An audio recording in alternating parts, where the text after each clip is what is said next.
외계인, UFO 하면 무조건 나오는 장소, 미국의 51구역이죠. 이 51구역에선 외계인이나 UFO 관련해서 정말 온갖 도시 전설들이 쏟아져 나와요. 로스웰에 추락한 UFO를 이곳에서 연구 중이에요. 51구역은 외계인 주거지역입니다. 51구역에서 외계인 사체를 연구 중입니다. 51구역에서 외계인을 고문 중인걸 똑똑히 보았소이다. 이런 UFO, 외계인 관련된 주장에는 베리에이션도 정말 많은데요. 자, 그렇다면 정말로 51구역에는 외계인이나 UFO가 있는 걸까요? 자, 그럼 먼저 이 51구역이 뭔지에 대해서부터 알아봅시다. 51구역은 미국 네바다주 사막에 있는 1급 군사 기지입니다. 정식 명칭은 그루모스 공군기지. 무려 서울시의 2배 크기나 되는 이곳은 군사기지라는 것 말고는 그 어떠한 정보도 밝혀지지 않았어요. 아니 근데 부엉이 형, 서울시의 2배나 되는 크기면 어떻게든 몰래 들어갈 수 있지 않아?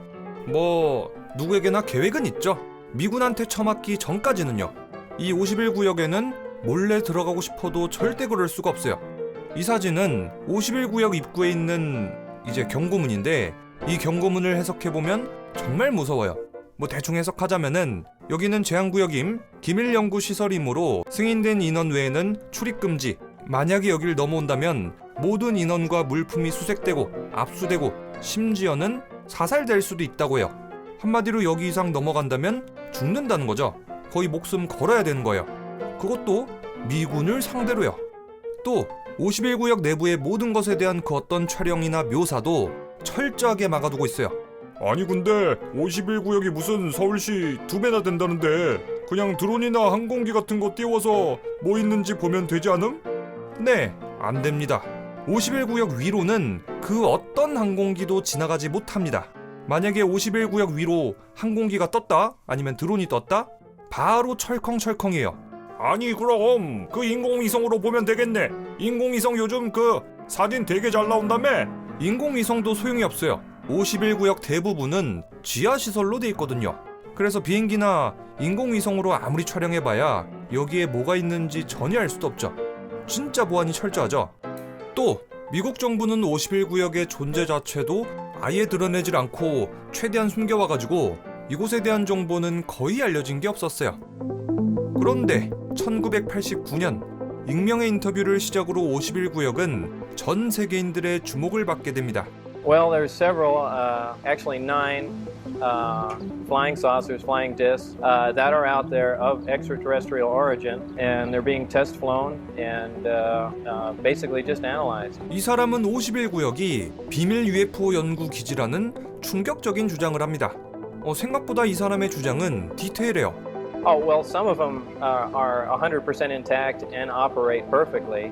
The other ones are being taken apart. I was involved mainly in propulsion and the power source. Where did we get these saucers? How did they come into the hands of the government? I haven't the slightest idea, and you have to understand the information is very compartmentalized. 이날의 보도는 전 세계적인 관심을 불러일으켰습니다.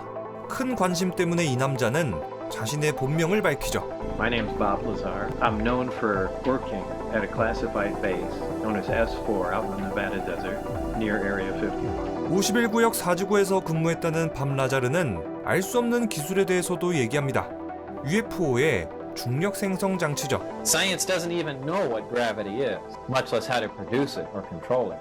And here is a device that's producing it and controlling it and using it as propulsion. 현재 우리가 타는 비행기, 자동차, 그리고 선박이나 로켓 등등은 바퀴나 프로펠러를 회전시키거나 뭔가를 뒤로 뿜어내면서 앞으로 나갑니다. 그런데 밤라자르의 주장에 따르면요, UFO의 전력 공급 장치, 반물질 반응로가 중력 제어 장치를 작동, UFO를 추진시킨다고 해요. 그리고 이 추진의 가장 중요한 물질이 바로 115번 원소라고 하죠. 그 당시에 115번 원소는 이 세상에 존재하지도 않았을 때요. Of light was bent, and it was bent because they had element 115 in as part of the experiments. 빛은 기본적으로 직선으로 나아가죠.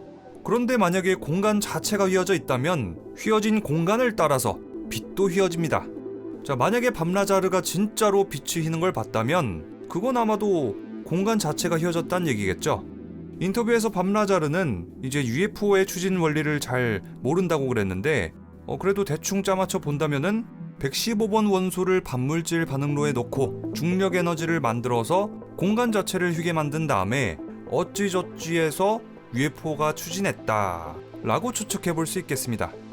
자, 이렇게 밤라자르는 51구역에서 UFO를 연구 중이라고 주장했습니다. 그런데 과연 그의 말이 진짜일까요? 그가 거짓말을 하고 있다고 주장하는 사람들은 다음과 같은 의문을 품습니다. 첫 번째는 정보 권한입니다. 밤라자르에 따르면 이제 51구역의 관계자들이 왜인진 알 수 없지만 그의 정보 권한을 높여줬다고 해요. 그래서 그가 51구역에 들어가자마자 외계인의 신체 부사진, 외계인과 인류가 접촉했던 역사 등등 온갖 비밀 정보들을 노출해줬다고 하죠. 근데 이게 좀 이상해요. 갓 들어온 신입 직원한테 기밀 정보를 바로 싸그리 공개한다? 이건 믿기 힘들죠. 사실 이건 어떤 회사를 들어가도 마찬가지예요. 신입이 들어오자마자 정보 권한을 최고 수준까지 준다? 있을 수 없는 일이죠, 이건. 두 번째는 115번 원소입니다. 밤라자르의 주장에 따르면 이 115번 원소가 UFO를 추진시킨다 그랬어요. 물론 그가 51구역에서 일하고 있던 시기에는 115번 원소는 발견되지 않았어요. 그런데 14년이 지난 다음에는 115번 원소 모스코뷴이 발견됐죠. 그런데 이 모스코뷴의 성질은 밤라자르가 주장했던 성질하고는 완전 딴판이었다는 거죠. 아마도 밤라자르는 115번 원소가 금세 발견될 거라고는 생각하지 못했던 것 같아요. 세 번째는 밤라자르의 이력 위조입니다. 그는 MIT에서 물리학, 전자공학 박사학위를 받았다고 주장했는데 실제로 MIT 자료를 뒤져보니까 그가 학교를 다녔던 기록이 없는 거예요. 그가 썼다는 논문 역시도 전혀 기재돼 있지 않고요. 실제 그의 학력은 2년제 대학 졸업에 고등학교 때 성적은 하위권이었다고 해요. 이에 대해서 밤라자르는 이렇게 반박했습니다. 미국 정부가 지금 저의 기록을 없애고 조작하고 있습니다. 분명히 언젠가 미국은 제 목숨까지 노릴 겁니다. 제가 지금 51구역을 폭로하는 이유는 저 자신을 지키기 위해서입니다. 제가 아주 유명해진다면 미국도 어떻게 날 못할 거 아닙니까? 밥은 51구역 근무 당시 사용했던 출입 카드, 급여 명세서까지 공개했는데 진위 여부는 알 수가 없죠. 또 그의 주장에 따르면 51구역에서 일하기 전에는 핵폭탄개발연구소에서 일했다고 하는데 이제 그 핵폭탄개발연구소에 수소문을 해보니까 거기서는 반응이 이렇게 나왔다고 해요. 저희는 그런 사람 모르는데요? 이것도 역시 밤라자르의 구라가 아닐까 싶은 와중에 나중에 다시 연구소의 전화번호를 뒤져보니까 그의 이름이 있었고 또 해당 지역 신문 발행본에도 밤라자르는 해당 연구소 물리학자라고 적혀 있었어요. 자, 상황이 이렇다면 연구소에서 그를 모른다고 발뺌을 했거나 밥이 다른 사람 이름을 도용해서 신분을 훔쳤거나 둘 중 하나겠죠. 네 번째 의문점은 밥의 범죄 행위입니다. 그는 이후에 성매매 알선 혐의로 처벌받은 적이 있는데요. 박사님께서 성매매를 알선한다? 뭔가 결이 너무 안 맞죠? 박사가 굳이 뭐하러 그런 불법적인 일을 하겠어요. 물론 그 사람이 범죄를 저질렀다고 해서 그의 말이 반드시 거짓이라고 보는 건 무리가 있지만 그래도 그의 주장 자체가 신빙성이 희석되는 건 사실이죠. 밤라자르, 그는 과연 희대의 관종이자 사기꾼일까? 아니면 그는 정말로 미국 정부의 수수를 받고 있는 중일까? 자, 그런데 무조건 그를 사기꾼이라고 하기에는 그의 말이 어느 정도 맞는 것도 있어요. 당시 그는 51구역 연구소 내에 손뼈를 스캔, 본인을 인증하는 기기가 있다고 주장했는데요. 당시 사람들은 이게 모두 말도 안 되는 기술, 개 헛소리인 줄 알았는데 실제로 당시 연구소에는 생체 인식기가 있었다고 밝혀졌습니다. 또 그는 4번의 거짓말 탐지기 테스트를 모두 통과했죠. 또 하나 있어요. 그가 면접을 봤다고 주장하는 EGNG라는 회사가 있거든요. 그런데 EGNG는 실제로 비밀 인력 사무소였어요. 그것도 51구역에서 일할 직원들을 뽑는 비밀 인력 사무소요. 이거는 그 누구도 몰라야 되는 비밀인데 밤라자르가 알고 있었다는 건 조금 말이 안 되죠. 또 그는 자신의 신원조사를 담당한 조사관의 이름을 마이크 틱펜이라고 주장했습니다. 그런데 실제로 51구역에 마이크 틱펜이라는 사람이 있었다고 해요. 아니 이걸 또 어떻게 밤라자르가 알았겠냐고요. 그것도 51구역의 비밀을요. 자, 그래서 그냥 그를 완벽한 사기꾼이라고 하기에도 뭔가 이상하고 그의 말이 완전히 거짓말이라고 하기에도 뭔가 깨림칙한 게 있는 거예요. 물론 저는 거의 100% 그가 사기꾼이라고 믿습니다만 밤라자르가 사기꾼이다 아니다. 사실 이건 별로 중요하지가 않아요. 그의 주장이 사실이건 아니건 간에 그의 주장 덕분에 51구역에 대한 대중들의 관심이 아주 뜨거워졌거든요. 그러니까 일종의 음모론 골디로저라고 보면 됩니다. 그가 바로 대음모론 시대를 연 장본인이니까요. 51구역을 갖다가 음모론 성지로 만든 거죠. 자, 실제로 그의 51구역 주장 이후에는 온갖 소문들이 시작됐고 UFO를 봤다느니 외계인을 봤다느니 별소리를 다 해대는 사기꾼들이 판을 치기 시작했어요. 자, 그래서 51구역에는 정말로 UFO나 외계인이 있을까? 평소 51구역에 관심이 많았던 분들이라면 이미 이곳의 정체를 알고 있을 텐데요. 이곳은 바로 아이젠하워 대통령의 승인 아래 1955년에 설립된 미국의 비밀 무기 시험장입니다. 이 사실은 2013년 CIA 기밀 문서가 해제되면서 밝혀졌는데요. 이 기밀이 해제되기 직전까지 미국은 51구역에 대한 그 어떤 정보도 내놓지 않았어요. 왜냐면 이곳은 미국 입장에서 정말 중요한 곳이거든요. 예를 하나 들어볼까요? 1955년 7월부터 U2 고고도 정찰기를 이 51구역에서 테스트했습니다. 이 테스트를 마친 U2 정찰기는 바로 첩보기로 활동하는데요. 소련 땅의 정말 높은 하늘, 고도 대략 18km 상공에서 비행하면서 소련의 로켓 시설, 핵미사일 기지, 또 군사기지 같은 거 있잖아요. 이런 거를 엄청 높은 하늘에서 내려다보고 촬영했다고 해요. 가장 대표적인 사건이 바로 쿠바 미사일 위기 때입니다.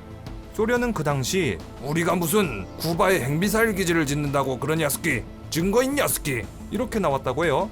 그래서 미국은 이 U2 정찰기를 쿠바로 보내서 이 핵미사일 기지를 쫙 촬영한 다음에 전 세계에다가 알려버린 거예요.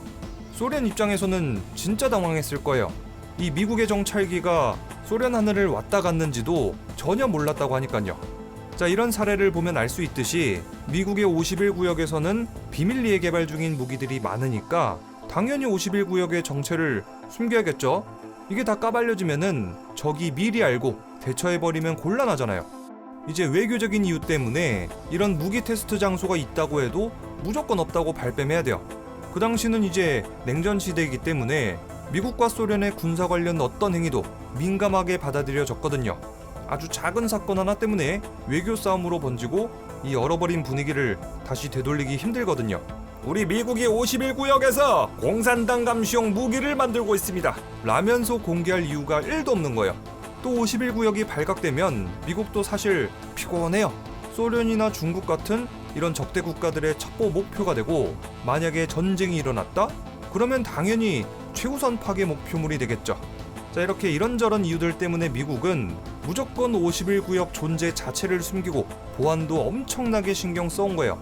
아니, 생각해봐요. 우리 육군 위병소도 일반인은 절대 못 들어오는데 비밀리에 개발 중인 최고급 무기가 쫙 널려있는 51구역은 어떻겠어요? 무조건 최고 보안 등급으로 관리해야죠. 자, 이렇게 U2 정찰기를 시작으로 이 51구역에서는 정말 많은 비행기들이 개발되고 테스트됐다고 해요. SR-71 블랙버드 초음속 정찰기, F-117 스텔스 폭격기, 그리고 미사일까지요. 자, 그러다 보니까 이제 51구역 주변에 사는 사람들이 어두컴컴한 밤에 아주 이상한 비행물체가 지나가는 걸 봤습니다. 아니, 제가 분명히 이상한 불빛을 봤다니까요. 제가 이곳 근처에서 아주 요상한 굉음을 들었습니다. 이런 주장들이 계속 나오는 게 어느 정도는 수긍이 되죠. 이 51구역에서는 이 세상에 공개되지 않은 여러 비행기들을 테스트 중이다 보니까 지역 주민들이 보기에는 분명히 UFO처럼 보였을 겁니다. 실제로 CIA 보고서에도 이렇게 나와 있습니다. 약 18km 상공을 비행하는 U2 첩보기의 은빛 날개에서 태양광이 반사되는 현상이 있습니다. 당시 그 누구도 그토록 높이 나는 비행기가 있을 거라고 생각하지 못했을 것이므로 이 U2 정찰기를 UFO로 오해했을 것입니다. 자, 이렇게 오늘은 미국의 51구역에 대해서 알아봤는데요. 사실 아직까지도 이 51구역에 UFO가 있다거나 외계인이 있다고 믿는 사람들이 많다고 해요. 그와 반면에 이곳이 미국의 군사기지가 맞다고 믿는 사람들도 아주 많아졌죠. 저의 개인적인 의견은 이 미군의 군사기지가 맞다라고 아주 강하게 믿는 편인데, 우리 부엉이들 생각은 어떤가요? 이 51구역의 정체는 UFO와 외계인하고 관련이 있다, 혹은 미국의 군사기지가 맞다, 우리 부엉이들의 의견 댓글로 많이 남겨주시기 바라고요. 오늘의 영화 리뷰는 인디펜던스 데이였습니다. 또 여러분들이 보고 싶은 영화 리뷰가 있다면은 그것도 역시 댓글로 많이 남겨주시기 바랍니다.